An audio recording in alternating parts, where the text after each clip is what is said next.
Sir, जिस तरीके से असेंबली के अंदर आज हंगामा हुआ है, क्या कहना चाहेंगे?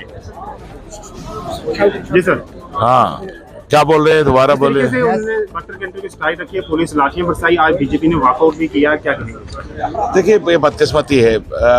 हमने सुना था कि पहले डिमांड की जाती है, उसके बाद उस पर अमल किया जाता है गवर्नमेंट की तरफ से, लेकिन किसी ने डिमांड नहीं की। गवर्नमेंट ने एक कमेटी बनाई डेली वेजरों को, और ऑनरेबल सीएम ने हाउस में बताया कि ये ह्यूमैनिटेरियन ग्राउंड है, पैसे का मामला नहीं है, ये ह्यूमन मामला है, और इसलिए एक कमेटी तश्कील दे दी है जिनको ये रखा गया कि 6 महीने के अंदर अंदर वो अपना रिपोर्ट पेश करेंगे और उसके बाद इस पर कार्रवाई शुरू होगी।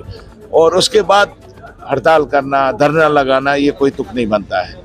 ये अगर उनको बात भी करनी है तो कमेटी के साथ बात करेंगे, जब कमेटी उनको कॉल करेगी या वो कालान हो जाएंगे।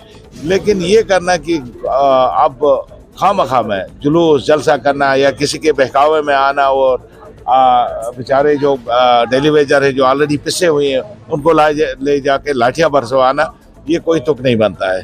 तो हम गुजारिश करेंगे डेली वेजर से कि एक कमेटी बनी हुई है, उसके सामने पेश हो जाए और 6 महीने के बाद देखें कि जब कार्रवाई नहीं होगी कमेटी रिपोर्ट आने के बाद, उस वक्त वो जलसा करे, जुलूस करे, धरना लगाए और हुकूमत के खिलाफ नारेबाजी करें। रेजी साहब, आपने बहुत बड़ा इल्जाम लगाया भारतीय जनता पार्टी के ऊपर कि उन्होंने बहकाया है डेली विजिट्स को रोज सड़क पे आने के लिए। मुझे ये बताइए, अगर बहकाया नहीं होगा, 2-3 दिन पहले इनके एक मेंबर मनकोटिया जी से सवाल किया गया, बताओ डेली वेजर जो है वो सड़कों पे आए हैं, उनको डंडे पड़ रहे हैं, तो उसने कहा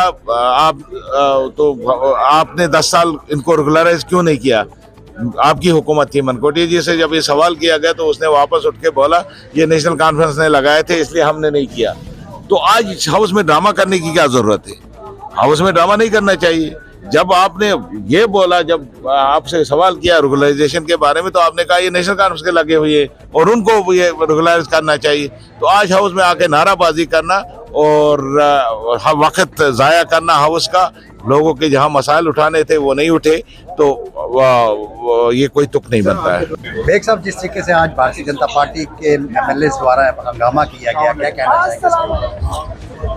ये आपको मालूम है कि उमर साहब ने खुद भी ये स्टेटमेंट दी कि हाउस बड़ा स्मूथली चल रहा था, तो कुछ एमएलए को सूझी कि आज जो ये ब्रेक है, ईद ब्रेक है, इससे पहले थोड़ा सा यहाँ तमाशा किया जाए। सो उन्होंने एक ऐसे मामले को असेंबली में उभारने की कोशिश की जिसको ऑनरेबल चीफ मिनिस्टर साहब बहुत सीरियसली उससे डील कर रहे हैं। कमेटी तश्कील दी जा चुकी है। हमारा सबका कंसर्न है, ख़ासकर हुकूमत का कंसर्न है कि जो नाइंसाफ़ी इस वक्त तक इनसे हो गई है डेली वेजर्स के साथ, अब उसमें कदम लगना चाहिए और जो हमारे डेली वेजर्स हैं इनको मुस्तकिल करना है, इनकी सैलरीज इनको देनी है ताकि ये इज़्ज़त और वक़ार से अपनी ज़िंदगी जिए। बेग साहब, जिस तरीके से सीएम उमर अब्दुल्ला जी ने अंदर जवाब दिया कि हमने कमेटी बनाने के बाद ये लोग सड़कों पे आए हैं, कहीं ना कहीं उनका इशारा भारतीय जनता पार्टी के ऊपर था कि उनके बहकावे में आकर उन्होंने ये कहा कि इसकी गहराई में देखना पड़ेगा कि एजिटेशन तो कमेटी बनने के बाद हुआ, जो कुछ भी वो कर रहे हैं ये कमेटी के बाद हुआ। देखना पड़ेगा कि इसके पीछे किसी का हाथ तो नहीं है। शक शुबहात तो होते हैं, लेकिन कोई स्वीपिंग स्टेटमेंट तो नहीं थी। ये एक बड़ी रेस्पॉन्सिबल स्टेटमेंट है चीफ मिनिस्टर साहब की। भाजपा के सब ने आज वॉकआउट किया। भाजपा का डेली वेजर्स के लिए जो स्टैंड है, शुरू से एक ही स्टैंड है कि डेली वेजर्स को रेगुलाइज किया जाए। आज भी जब house of opposition Sunil ji ने बात रखी कि डेली वेजर्स के मुद्दे पे डेली वेजर्स पिछले 3 दिन से हड़ताल पे हैं, उस पर आप जवाब दें, लेकिन सरकार का जो उसका वो था जवाब था, उस पर गोलमोल जवाब था। उन्होंने डेली वेजर्स के लिए कोई भी क्लियर उन्होंने वो नहीं स्टैंड नहीं बताया अपना। आपने देखा होगा कि 2014 में भी एक कमेटी फ्रेम की गई थी डेली वेजर्स को। हम चाहते हैं कि इमीडिएट डेली वेजर्स के साथ डायलॉग क्यों नहीं किया जाए, इमीडिएट उनसे बात की जाए। उनकी जो प्रॉब्लम्स हैं, पिछले वो 30 सालों से जो प्रॉब्लम से जूझ रहे हैं, उनकी प्रॉब्लम का हल क्यों नहीं किया जाए। 6 महीने बाद आप कमेटी फ्रेम करोगे, कमेटी फिर बात रखेगी, फिर उसका वो रिजल्ट देगी। 6 महीने क्यों? जब इमीडिएट हम उनको रिलीफ दे सकते हैं तो इमीडिएट रिलीफ क्यों नहीं? इसी बात पे आपस में बहस हुई, तो ट्रेजरी बेंचेस से कोई प्रॉपरली जवाब नहीं आया, तो हमारे भारतीय जनता पार्टी के जितने भी 28 विधायक हैं वो वॉकआउट करके बाहर आए। भारतीय जनता पार्टी हमेशा डेली वेजर्स के साथ पहले भी खड़ी थी, अब भी Bharatiya Janata party daily wagers के साथ है, उनके मुद्दों को लेके साथ है। जो बात करते हैं, अगर डेली वेजर्स को 300 से किसी ने 9000 पे लाया है तो भारतीय जनता पार्टी ने लाया है।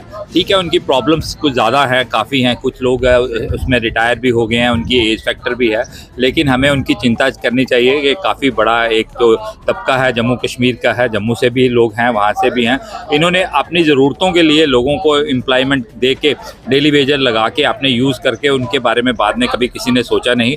भारतीय जनता पार्टी इसके लिए चिंता करती है और जल्दी ही डेली वेजर्स का जो मुद्दा है हम कोशिश करेंगे कि जल्दी से जल्दी ये मुद्दा